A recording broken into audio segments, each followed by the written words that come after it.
Good afternoon guys, and welcome to this edition of Hikelopedia. Today I join you from one of the most remote places in Taiwan.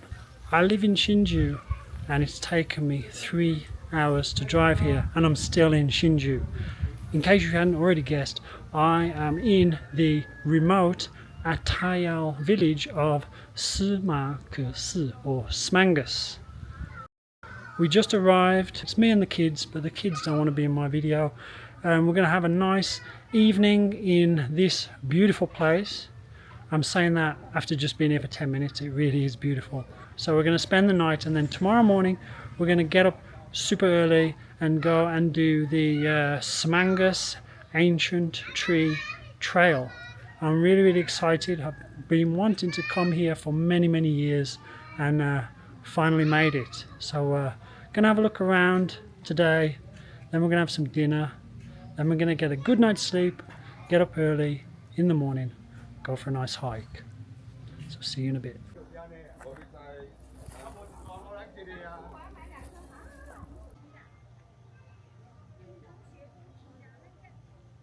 One interesting fact about this place is that it was officially the last place to get electricity in the whole of Taiwan, and it had to wait until 1979. And I guess it was also one of the last places to get a paved road as well. That happened in 1995.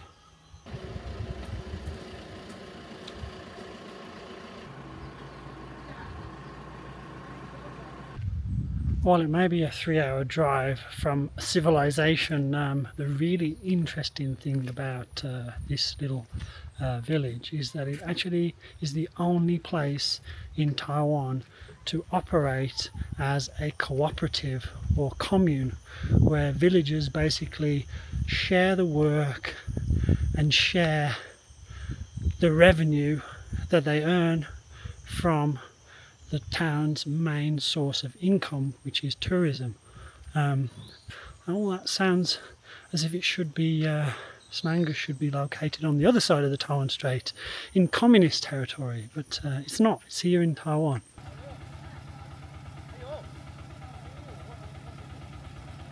I mean, it's been operating like that since 2001, and that was implemented in response to the boom in tourism that occurred in 1995, when this place actually got its first road. Up until then, it was completely cut off from any other villages and towns by road. The nearest place was a 3-hour hike away. Now, according to the former village chief, once this place opened up to tourism, it was like a bunfight and everybody was competing with each other for the tourist dollar, and it caused a lot of problems amongst the villagers. So to solve that, they implemented the communal system beginning in the early 2000s, and it seems to have worked out now, because the village apparently is a much better place now, and people are earning more money, lifestyle is much better, and people who would previously leave the village to go and live in the cities to make money are actually moving back, and so the population of this place has actually grown since the communal system was implemented. It's really interesting. I just don't think that this is it. So this is the top part of the village. There's the dining hall here where you have your meals if you stay here. Then the trailhead to the giant trees trail is over there, and behind me is the car park and some small cabins that you can stay in. We didn't stay in a cabin, opting instead for a normal room, which had a pretty sweet view. After checking out the village, we headed back up to the dining area for dinner. Wow! The view from the dining hall is absolutely amazing. Check it out.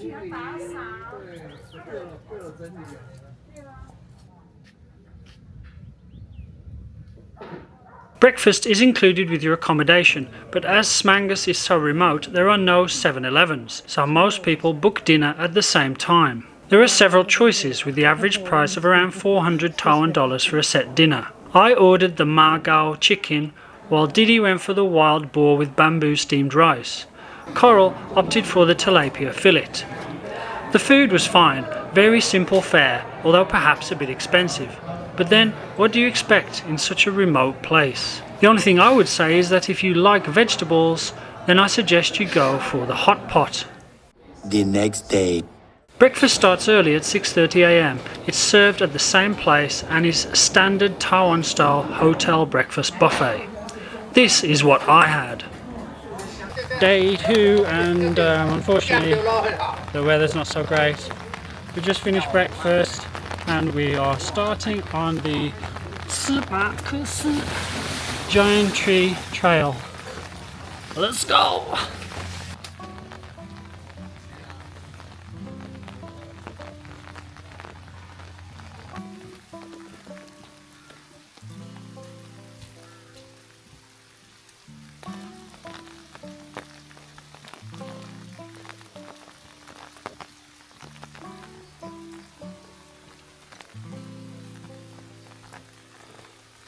This weather is so comfortable compared to your normal summer heat.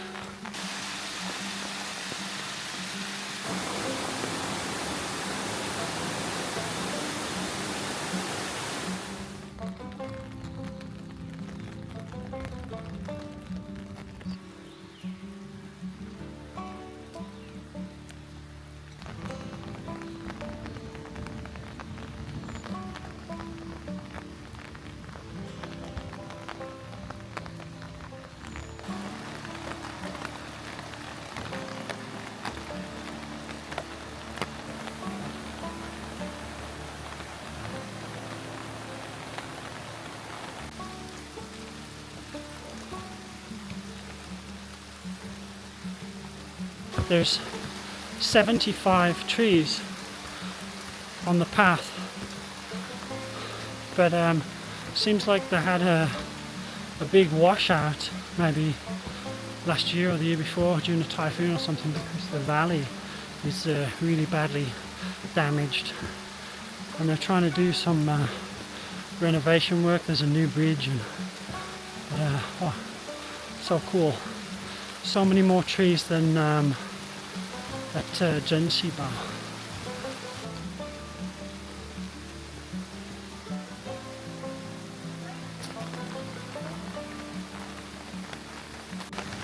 That is number 23, the mother tree.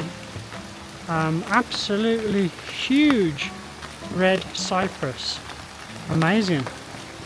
There's actually a new path here where you can go and see some more trees, but the weather is so bad that I don't feel like doing that today.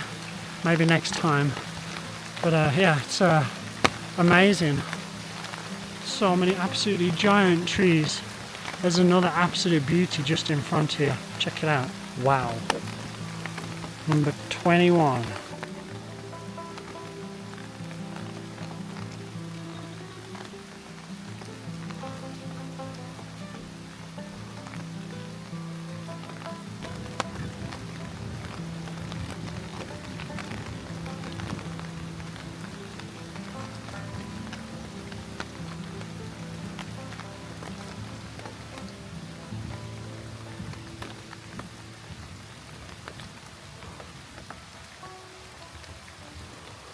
Sorry guys, it's a bit difficult to film today because the rain is persistent, but I'm doing my best. But I think we're going to head back now. I mean, you can hear what's going on, the storms, thunder and lightning.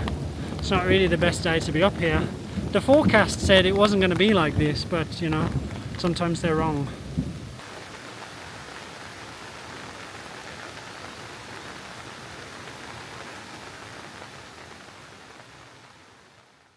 Okay guys, so that was my recent 2-day, 1-night trip to Smangus or Smangus in rural Hsinchu County. I have to say it was a lot of fun, although the weather was not too agreeable. Now, yeah, as you saw in the video, the day we arrived, the weather was really nice, and we had a nice look around the village and had a relaxing dinner and went to bed. But then the next morning we got up, the weather was really bad. It was the tail end of a typhoon that had hit southern Taiwan, and the forecast originally said it was just going to rain a little bit, but it had been raining through the night. When we got up, it was raining just a little bit, so it was okay. But then we started the walk and it just started progressively getting worse and worse. By the time we got to the trees, it was raining. It wasn't super heavy, but it was just heavy enough to be a pain. So unfortunately, we didn't spend too much time looking around the trees. I would have liked to have gone to look at the new section. Since the typhoon last year, they've actually carved out a new trail that takes in another 30 or 40 trees, and looks pretty cool. But unfortunately, my kids were a bit fed up and it was wet and we were a bit miserable, so we didn't go to the new part. But on the bright side, the old part, you've got a wooden stepped walkway around about 30 or so trees, and that was pretty cool and a nice walk. The walk itself is not that difficult if you're a hiker, a regular hiker. My kids obviously thought it was tough, but for me it was pretty easy, although it's 10k out and back, so it is quite long, and it will take an average speed hiker around 4 hours, maybe longer if you're taking it easy. Smangus itself, the village, is a nice place. There's not actually that much to do there apart from go and look at the trees, but it's just a really nice quiet spot, a great place to escape the summer heat for a couple of days and just enjoy a peaceful, quiet mountain life. To get there, as I said, is quite troublesome. Even from Hsinchu, where I live, it's a 3-hour drive. So if you're coming from Taipei or Taichung or further south, then you can add on another hour or 2 to that journey time. There's no public transport to the village as far as I know, so you have to drive yourself, although there are tours. So if you don't have your own transport, then you could always hop on a tour to get there. For me, a nature lover, it's definitely a place that's worth a visit. What else? Yeah, accommodation wise, there's no accommodation in the village apart from the accommodation that you book directly through the village itself. There's a website. I'll drop the information in the box below the video, and you basically have to book your accommodation through there. There's a range of accommodations. There's like a room like we stayed in, slightly cheaper. There's a wooden cabin that's more expensive. They've got a range of accommodation for families. And then, as I said on the video, you have to book your dinner to eat at the dining hall. There is a small shop in the village where you can get instant noodles and stuff, and other Taiwanese favorites. It's quite a good shop actually. I was surprised. It's very well stocked and they've got a lot of treats and little souvenirs and cool stuff. But unless you want to eat instant noodles while you're there, then you really need to book food through the village itself. The buffet breakfast was really good. I only had 1 plate on the video, but there was a lot of stuff, and I actually had some fruit and other things as well, which I didn't put on the video. So the breakfast is really, really good. And even if you don't like rice porridge, there's still quite a few different options for you. And yeah, that's it. I said it was a really enjoyable 2-day trip. The kids enjoyed it, although not as much as me. Yeah, shame about the weather, but you know, maybe I'll take my wife back there next time, and we'll get to see all the trees in some slightly better weather. And that's it for today, guys. If you enjoyed the video, then don't forget to give me a like, subscribe, hit the bell for notifications. If you want to help support the channel, then you can click thanks down below, buy me a coffee, or you can consider becoming a channel member for early access to videos. And that's it, guys. I'm back on the trail next week and hope to see you soon. In the meantime, take it easy. Over and out.